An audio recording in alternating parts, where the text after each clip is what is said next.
Alors j'ai vu, quand l'agneau ouvrit l'un des 7 sceaux, j'entendis l'un des 4 vivants dire d'une voix de tonnerre, « Viens !» Alors j'ai vu, et voici un cheval blanc, celui qui le montait tenait un arc, une couronne lui fut donnée, et il sortit vainqueur, pour vaincre à nouveau. Et quand il ouvrit le 2e sceau, j'entendis le 2e vivant qui disait, « Viens !» Alors sortit un autre cheval, rouge feu, à celui qui le montait il fut donné d'enlever la paix à la terre, pour que les gens s'entretuent, et une grande épée lui fut donnée. Et quand il ouvrit le 3e sceau, j'entendis le 3e vivant qui disait, « Viens !»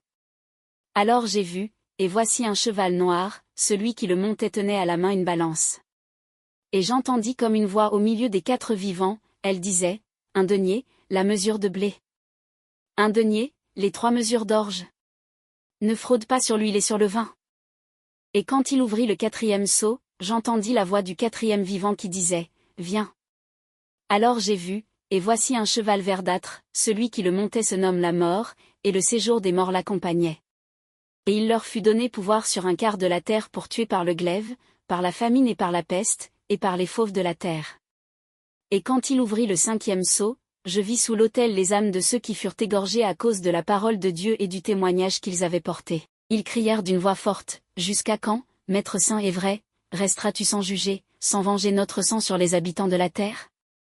Et il fut donné à chacun une robe blanche, et il leur fut dit de patienter encore quelque temps, jusqu'à ce que soient au complet leurs compagnons de service, leurs frères, qui allaient être tués comme eux.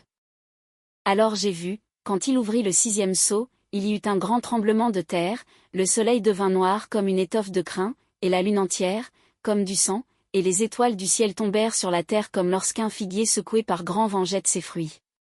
Le ciel se retira comme un livre qu'on referme, toutes les montagnes et les îles furent déplacées.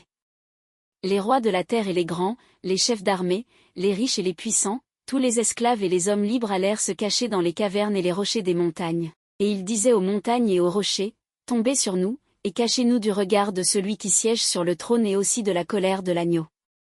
Car il est venu, le grand jour de leur colère, et qui pourrait tenir ?